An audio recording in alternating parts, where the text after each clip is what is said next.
Hello students, in the previous class we were doing some miscellaneous examples. So first we will continue with that. Let's go to the next example. That is, the function f is given as 1, 1, 2, 3, 0, minus 1, minus 1, minus 3. This function be a linear function from z to z. So we are asked to find the equation f of x. So because it's a linear function, it will be y equal to mx plus c form. We know that x is 1 and y is 1, so we can put that. 1 equal to m plus c. This is equation 1. Now we know that x is 0 and y is minus 1 from here. So we can put y as minus 1 and x as 0 plus c. So c is minus 1. Once you get c, you can put c in this equation, equation 1. So 1 equal to m minus 1 or m equal to 2. So the linear equation y equal to mx plus c, or the function is 2x minus 1. Let's go to the next example. You have to find domain. Given the function is x squared plus 3x plus 5 by x squared minus 5x plus 4. Because this function is having numerator and denominator, especially denominator, so x squared minus 5x plus 4 should not be 0. X minus 4 into x minus 1 should not be 0. X minus 4 should not be 0. X minus 1 should not be 0. X should not be equal to 4 and 1. That means if you want to write domain, you can say that x can be any real number, but not 1 and 4. Let's go to the third question. A piecewise function is given as 1 minus x when x is less than 0, 1 when x is 0, and x plus 1 when x is greater than 0. You have to sketch the graph. So there are actually three pieces: y equal to 1 minus x, y equal to 1, y equal to x plus 1. First, we will put x as 0, y will be 1. But we are not supposed to put x as 0, because the condition is x should be less than 0 for this equation. So you have to put x as minus 1, y will be 2. X as minus 2, y will be 3. So if you draw the graph, we have to mark these points. Next, here x is 0, y is 1. Here x has to be greater than 0. If x is 1, y is 2. If x is 2, y is 3, like that. So we can plot the points. First, I will plot minus 1, 2. Minus 1 is here and 2 is here. Minus 1, 2. Minus 2, 3. So this is here. That means the straight line comes from here till here. But here you can't take 0, so you will put empty circle. Now the next piece, When x is 0, y is 1. So you will put a point.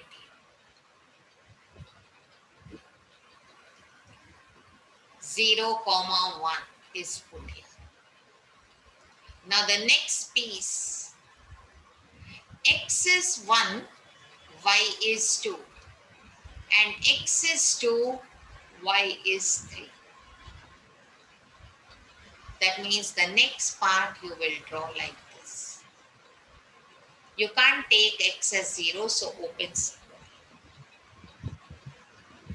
On the whole, it's a continuous graph. So with this, we have completed the examples. Now we can go to miscellaneous exercise itself.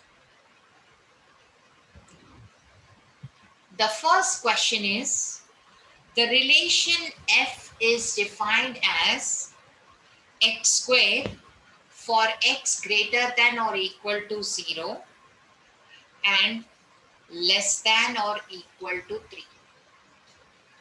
Whereas 3x for x greater than or equal to 3, less than or equal to 10. The relation G is given as x squared for x greater than or equal to 0 and less than or equal to 2, and 3x for x greater than or equal to 2, less than or equal to 10.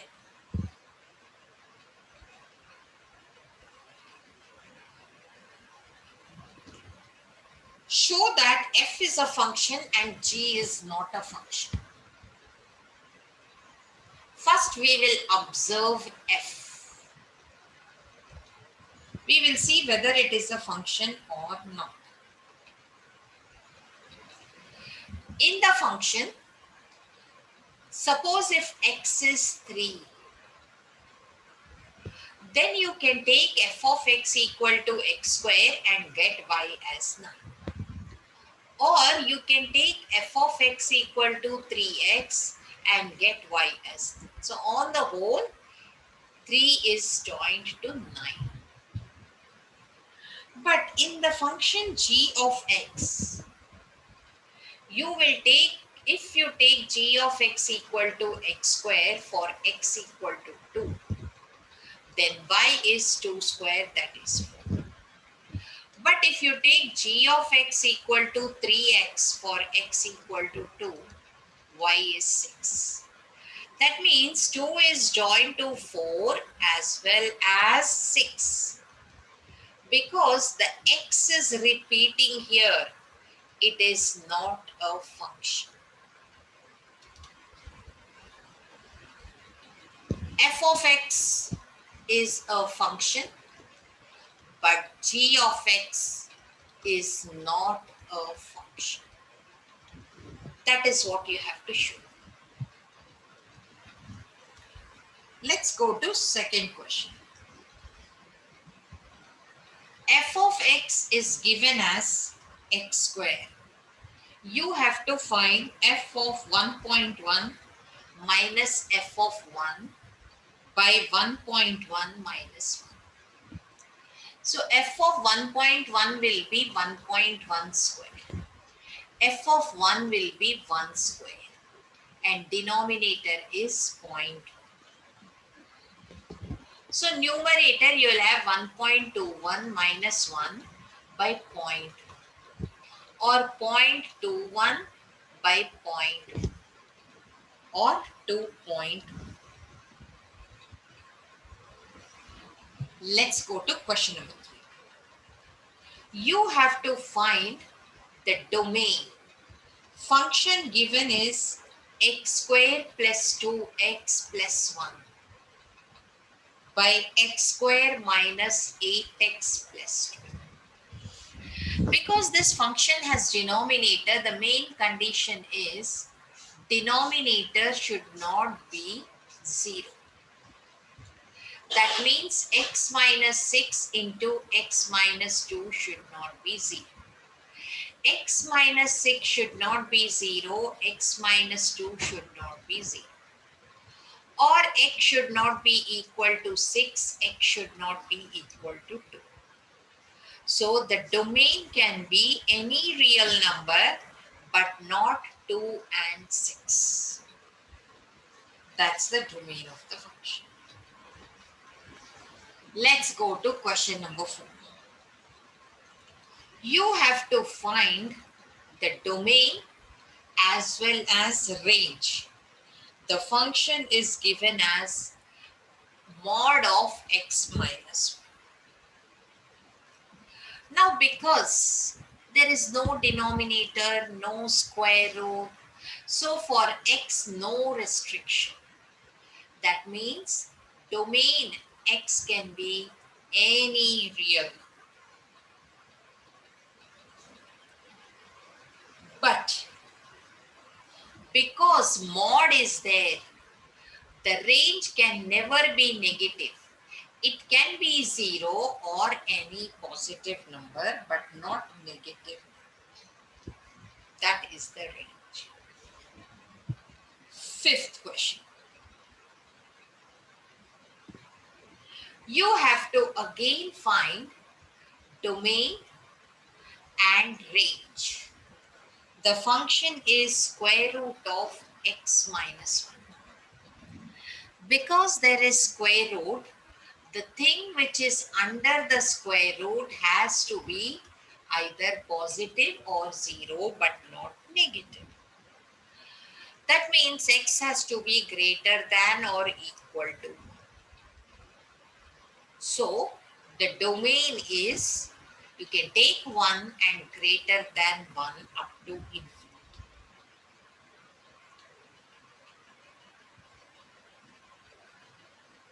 Now, range.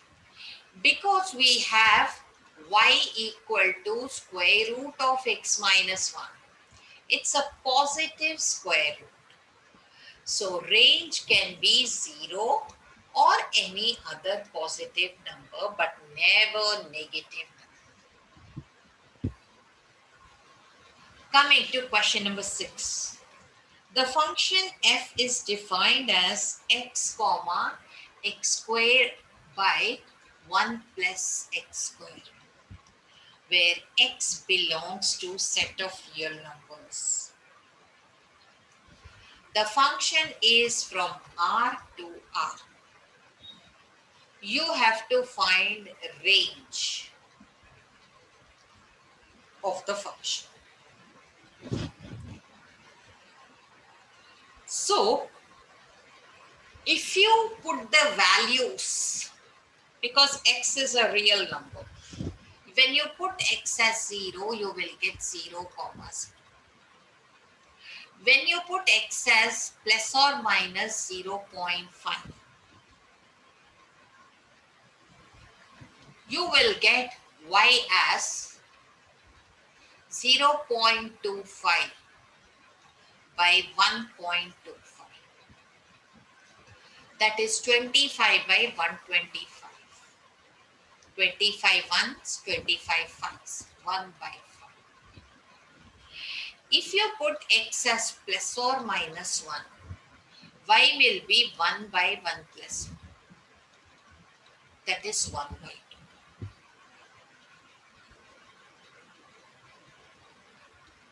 Next, put x as plus or minus 1.5.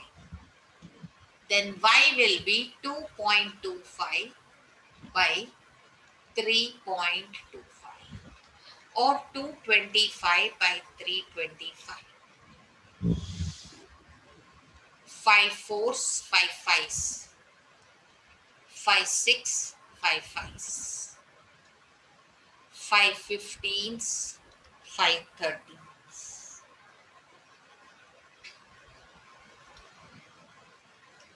Here 5 9s. So y will be 9 by 13. If you put x as plus or minus 2, y will be 4 by 1 plus 4, that is 5.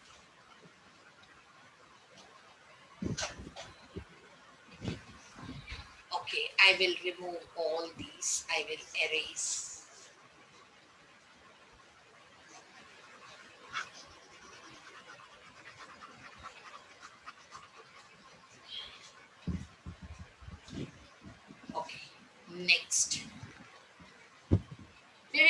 x as plus or minus 3.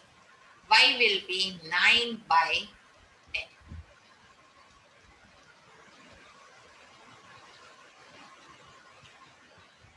X as plus or minus 4.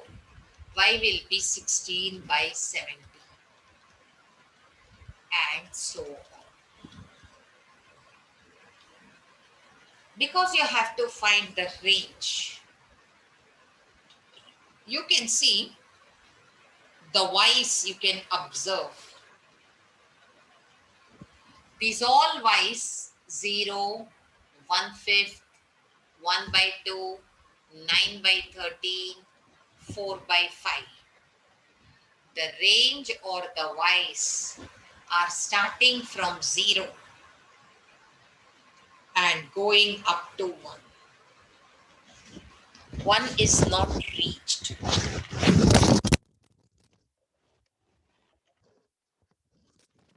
So, coming close to 1. Starting with 0 and coming close to 1. Less than 1 you can. Next, question number 7. F and G are the functions from R to R. F of x is x plus 1. G of x is 2x minus 3. We have to find f plus g. That is f of x plus g of x. That is x plus 1 plus 2x minus 3. Or 3x minus 2. Next, we have to find f minus g. That is f of x minus g of x. Or x plus 1 minus 2x plus 3. That is minus x plus 4. Next is we have to find f by g. That is f of x by g of x. That is equal to x plus 1 by 2x minus. That's it. These are the things which we have to find in this question number 7. Now question number 8 is, the function is given as 1, 1, 2, 3, 0, minus 1, minus 1, minus 3. F is the mapping from integers onto integers. F of x is defined as ax plus b. Find a and b. What is a? What is b? So we will take y equal to ax plus b. The first point 1, 1 we will use here. Y is 1, x is 1 plus b. So equation 1. You can take 0, minus 1. So you have minus 1. Y is minus 1, x is 0, equal to b. You can use b equal to minus 1 in this equation. So 1 equal to a minus 1, a equal to 2.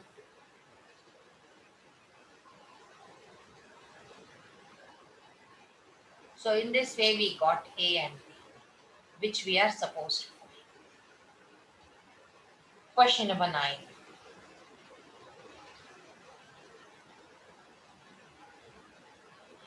R is a relation from natural numbers to natural numbers. R is having ordered pairs a, b such that both a and b belongs to set of natural numbers and a is equal to b square. So you have to say true or false. The first one, a belongs to R for all a belongs to.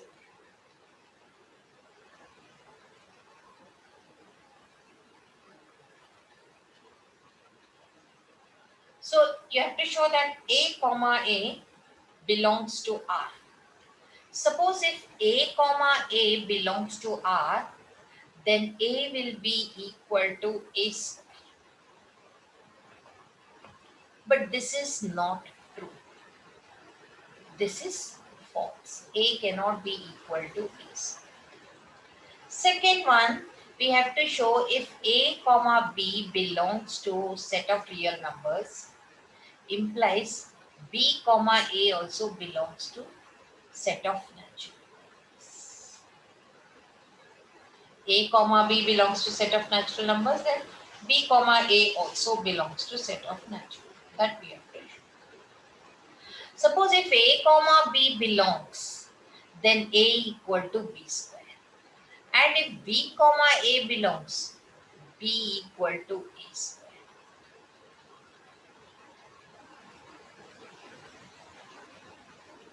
So this is not happening. This can't be true. Both cannot happen at the same time. So this is also false. Next, if A comma B belongs to set of real numbers, B comma C to set of real numbers, then A comma C also belongs to set of real numbers. Or the relation. A comma B is in the relation, B comma C in the relation. So A comma C also should be in the relation. If A comma B is in the relation, then A will be equal to B square. If B comma C is in the relation, B equal to C square.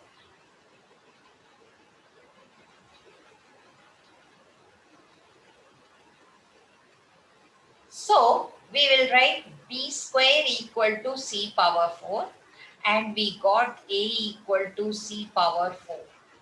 We did not get A equal to C square. We did not get this. We got completely different one. A equal to C power 4. So this one is also not true. Next, we will go to question number 10. A is a set having 1, 2, 3, 4. B is another set having 1, 5, 9, 11, 15, 16.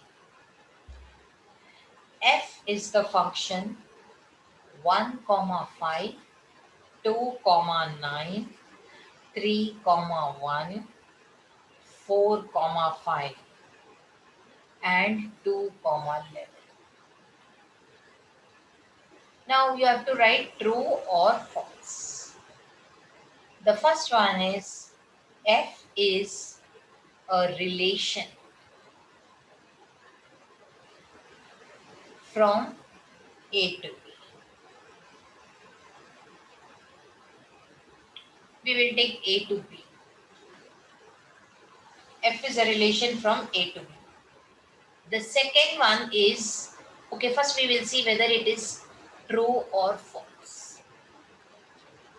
1 is there in A, 5 is there in B. 2 is there in A, 9 is there in B. 3 is in A and 1 is in B. 4 is in A, 5 is in B. 2 is in A and 11 is in B. So this is true. Second one. F is a function from A to B. Here the x's 1, 1, 2, 3, 4. All of them are taken. And then the x's are not repeating. Oh, here x's are repeating 2 and 2. That's why it is not a function. This statement is false. It is relation but not a function.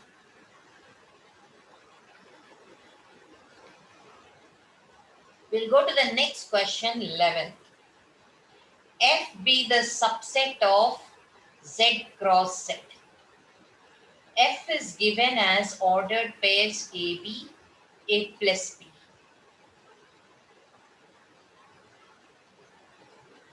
For A and B belonging to Z. So this is the set. This is the function.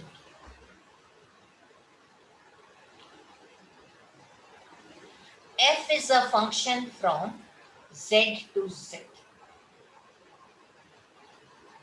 Is F a function? Is F a function? That is your question.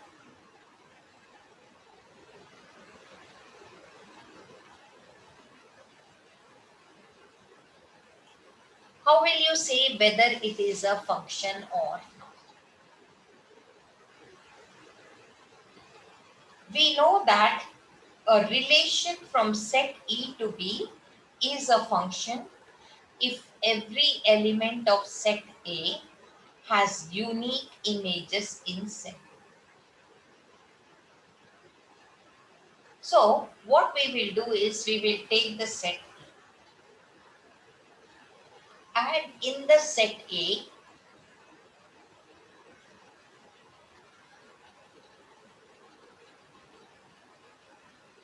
we will take some numbers of A.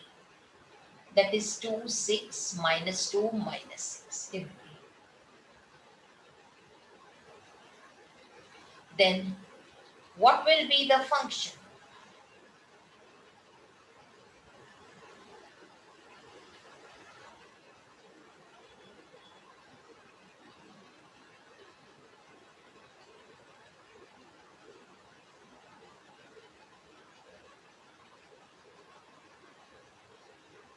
We are writing the function from A to B, right? To be a function, every element should have unique image. So in A, we are taking 2, 6, minus 2 and minus 6. All these belong to set Z. So if you take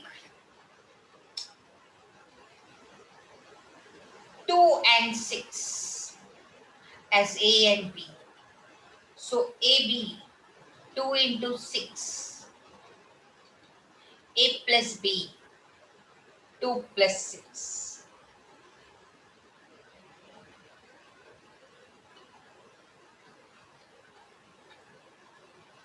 We will have.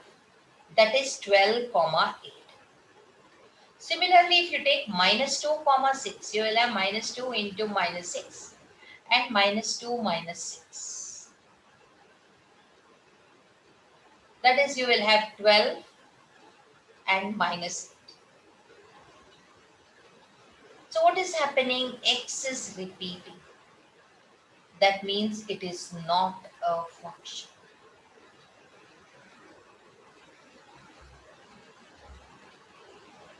Let's go to question number 12. A is the set having 9, 10, 11, 12, 13.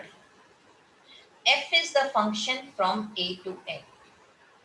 F of N is the highest prime factor of N.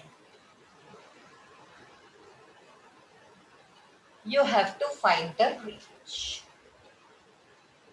So you are given A as 9, 10, 11, 12, 13. And F is from A to set of natural numbers.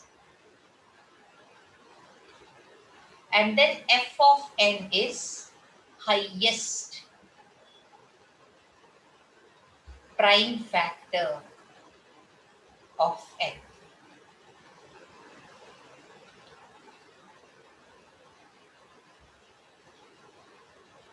So highest prime factor of 9 is 3. Highest prime factor of 10.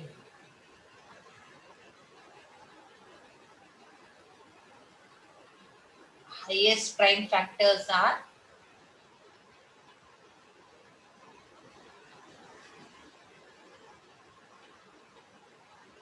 highest prime factor means 5. Here 3. 2 and 5 are the prime factors. So basically what we are doing is we are writing the prime factors for each element of A. So prime factor of 9, prime factor of 10, 2 and 5, prime factor of 11, just 11, prime factor of 12,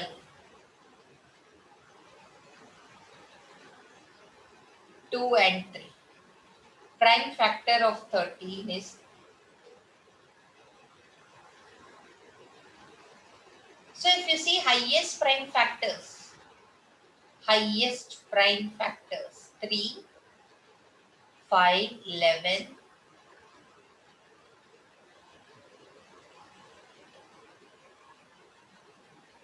and 30.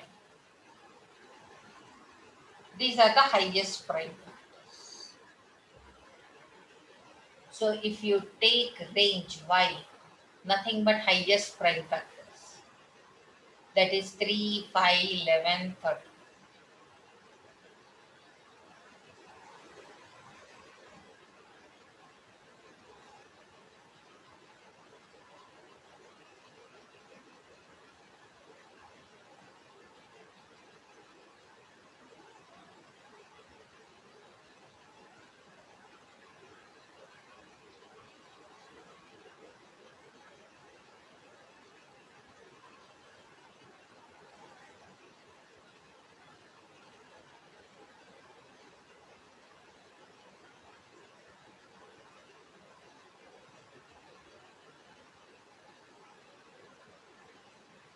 So in this way we completed the miscellaneous exercise also. And giving you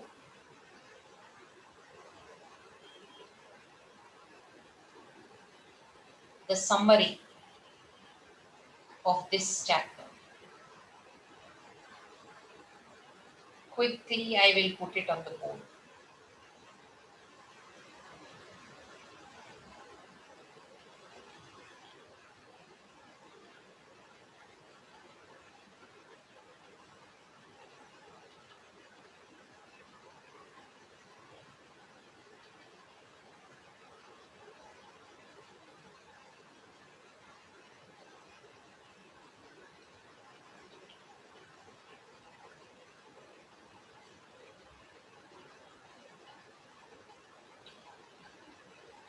First I am taking the picture.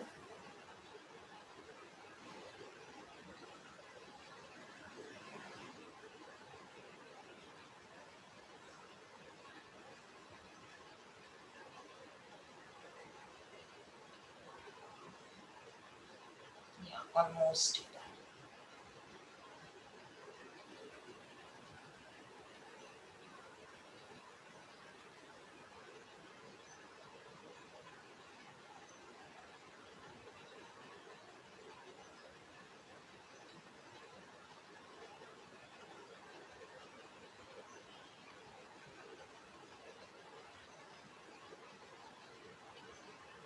Yes.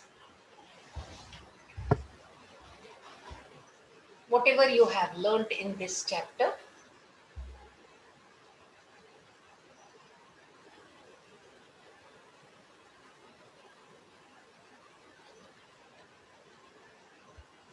those all I will put it.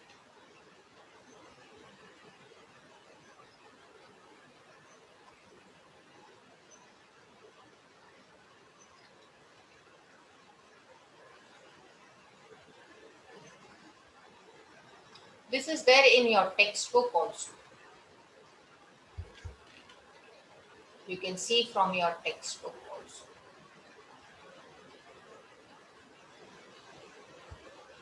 the summary of all the points.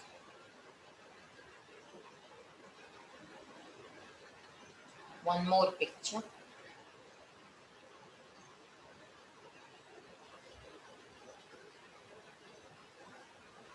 Which I'll put it here.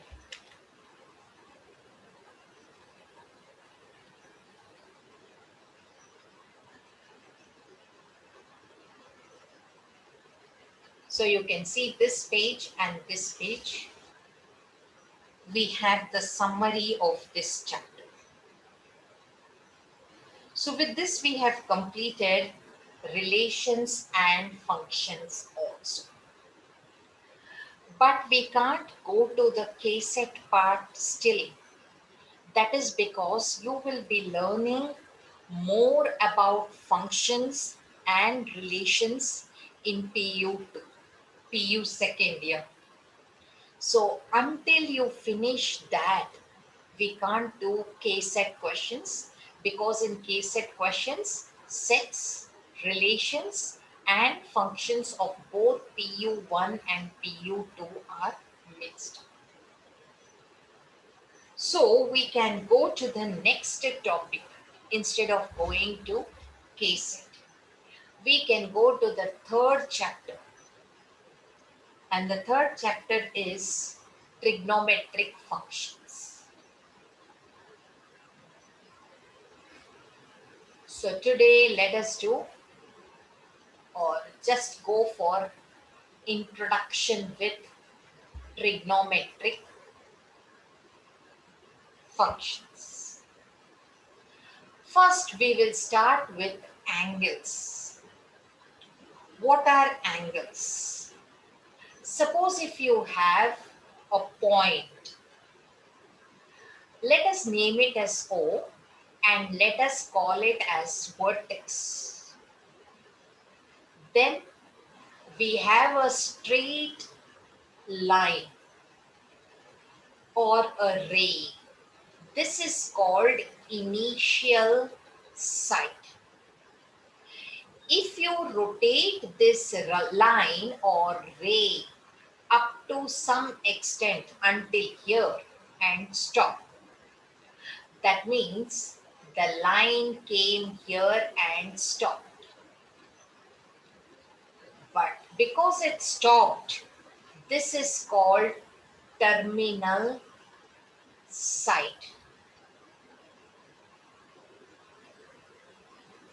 Name this line initial side as OA and the terminal side as OB.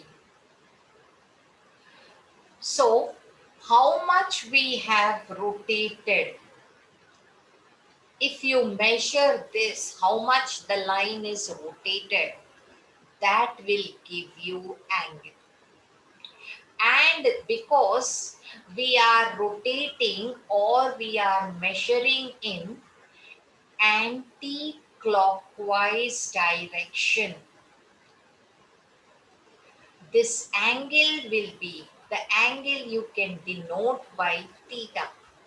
So this angle theta will be positive because we are rotating in anti-clockwise direction. On the other hand, if the vertex is here and OA initial side is here. Suppose this initial side is rotated up to some extent and stop here. So this is OB, the terminal side.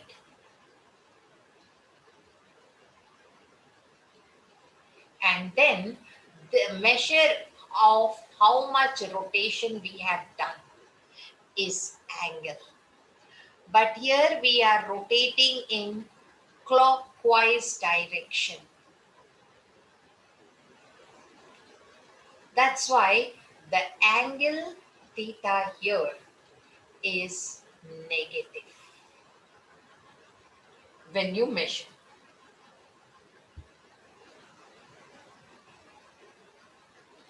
Now, next page. If I take the vertex O here and the line OA, that is initial side here. And if I start rotating this line and make one complete revolution, here one complete revolution, we did not stop in the middle. We have rotated for one complete rotation. Then I stopped it. So the initial side is only the terminal side. Both the initial side and the terminal side are same. Now I said angle is measure of rotation. So how will you measure this rotation? How much rotation? Angle can be measured using degrees, using radians. There is one measure called degree measure. There is a second measure called radians measure. So we will be learning only two measures. Actually, there is another measure, that is grades also. But you will not be learning.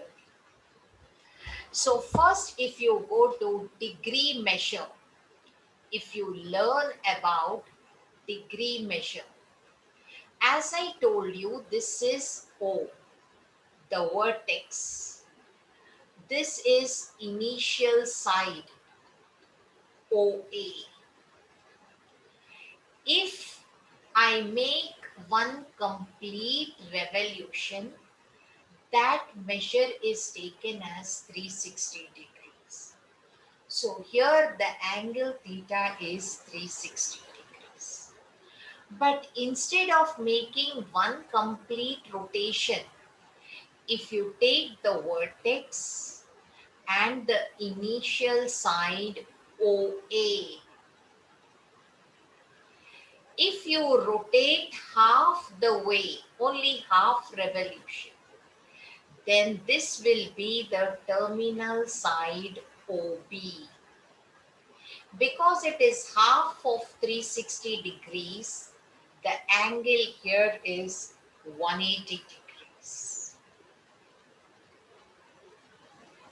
And now, if I take the vertex O here and the initial side OA, this time I am not rotating complete or half, but I will rotate quarter and stop here. That means the terminal side OB is here. Because it is quarter of 360 is 90 degrees. So here the angle will be 90 degrees. Similarly, if I take O, the vertex here, and the initial side OA here, this time I am rotating quarter, then half, then 3/4 and rotating. That means the terminal side OB is here. So 3/4 means 3 into 90, that is 270 degrees. So this is degree measure. But one full revolution, as we have taken as 360 degrees, what will be 1 degree? It will be 1 by 360th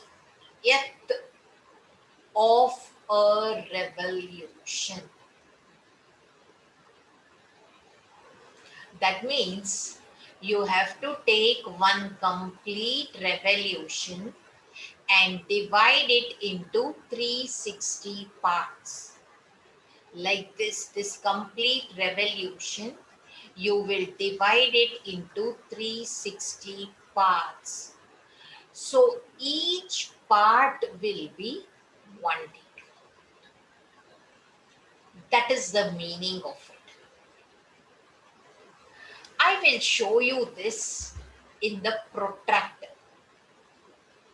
Protractor is the best way to show this.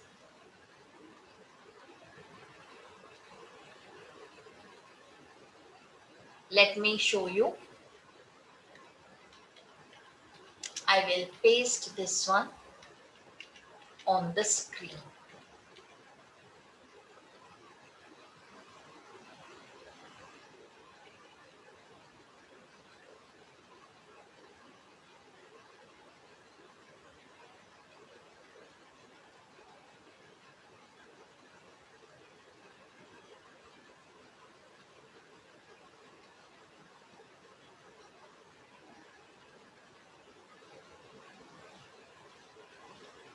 I will paste this protractor.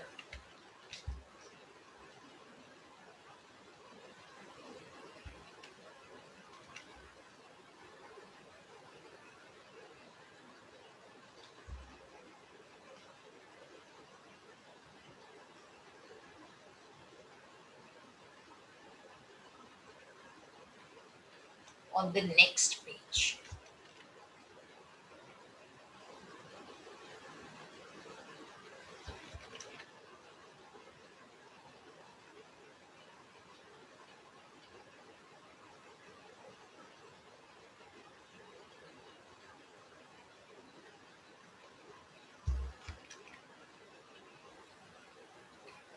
One second, it is not getting pasted. Yes. Now it got pasted. See, the revolution is starting from here. In this diagram, the revolution is starting at 0. And I am making one complete revolution from here to here. This I have divided into 360 parts. 1, 2, 3, 4, 5, 6, 7, 8, 9, 10, 20, 30, 40, 50, 60, like that up to 180. Until here, 180. If you start from here, then also you can see 1, 2, 3, 4, 5, 6, 7, 8, 9, 10, 20, 30, 40, 50, 60, 70, 80, 90, 100, 110, 120, 130, 140, 150, 160, like that, 310, 320, 330, 340, 350, 360 parts. If you take each part, like if you take this part which I have colored, this represents 1 degree. So 1 degree angle, if you want to draw, you will take this as vertex, this as OA, initial side, and 1 degree means till here. It's a very small angle. So this angle theta will be 1 degree. Out of 360 parts, I am taking one part. That is what I told you. Out of 360 parts, if you take one part, that will be considered as 1 degree. Now, if you zoom this 1 degree, suppose I am taking 1 degree angle here. I am zooming it. 1 degree will not be this much big, but I'm zooming it. So this 1 degree, I'm dividing it into 60 parts. 1, 2, 3, 4, 5, 6, 7, 8, like that, dividing into 60 parts. Each part, that means if I draw a small angle here, this angle, each part, the small part, that will be 1 minute. So 1 degree is divided into 60 minutes, 60 parts. And 1 minute will be, out of these 60 parts, if you take one part, 1 by 60th of a degree, that is 1 minute. Now, if I take this 1 minute angle and zoom it, suppose this is vertex, this is initial side, I'm zooming it. This angle is looking too big, but it is 1 minute. Initially, I took 1 degree. Now I am taking 1 minute. Okay. So this 1 minute angle, again I am dividing it into 60 parts. So each part, that means this angle, this small angle, will represent 1 second. So 1 minute is divided into 60 seconds. So 1 second will be 1 by 60th of a minute. If you won't zoom, you can't see. Now, as we have positive angles, we will have negative angles also. You can have minus 30 degrees, minus 420 degrees. How will you do that? You will take vertex, initial side, and rotate this angle for 30 degrees in clockwise direction. So this angle will be minus 30 degrees. How will you have minus 420 degrees? You take this initial side, rotate in clockwise direction. From here you make 360. Until here, one complete revolution, 360. Rotate it more by 60 degrees. Then stop here. This angle will be minus 420. If you want to show 420 degrees, you will take the vertex, initial side OA, you will make one complete revolution 360 degrees, again 60 degrees extra. That means the angle will be here, the terminal side will be, and this angle will be 420 degrees. Any angle, you can draw it easily with the help of protractor. There is another measure for angle, that is radian measure. Radian measure will be little bit difficult, but you can learn it. First of all, you have to see what is 1 radian. How will you measure 1 radian? For that, take a point O with radius 1 unit. 1 unit means 1 inch, 1 centimeter, 1 meter, 1 kilometer, anything. And draw a circle. Now, measure the length of the arc This is the arc. Arc measure also should be 1 unit. Draw the radius again here, 1 unit. So this measure will be 1 radian. If it is minus 1 radian, how will you draw minus 1 radian? The same measure but in clockwise direction. You will take 1 unit arc in the clockwise direction. This will be minus 1 radian.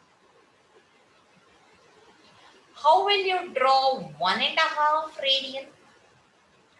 You will take center O, again radius 1 unit, and again you will draw a circle. So if you take 1.5 unit arc,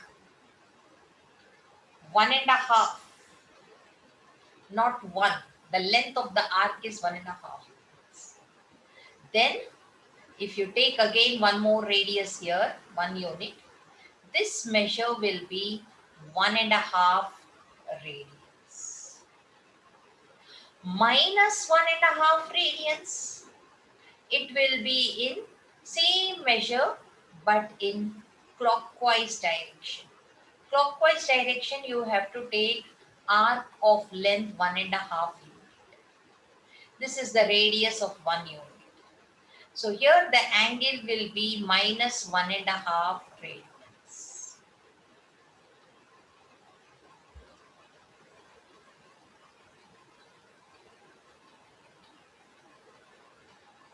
Now, if you take O vertex and initial side A and complete one revolution, that is taken as 2 pi radians.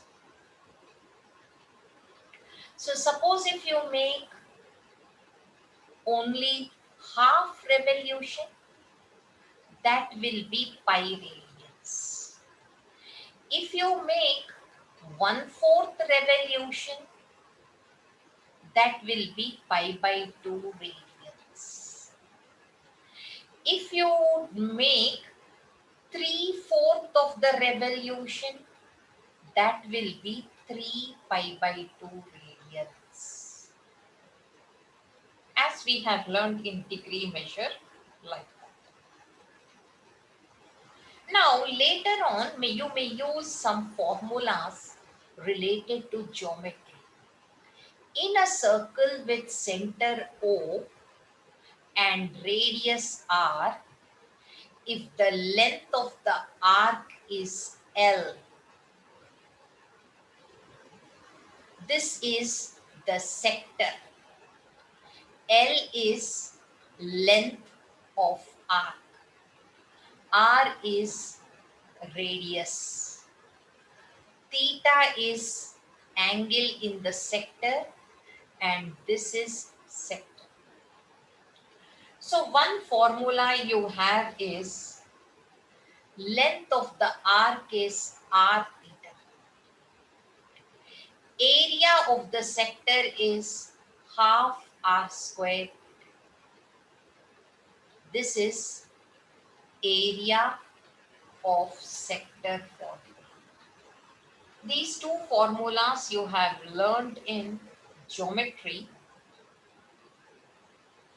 but in this lesson also you may use it. So we will conclude this topic in the next class. We will do some examples and exercise 3.1 also. At present, we will end the class.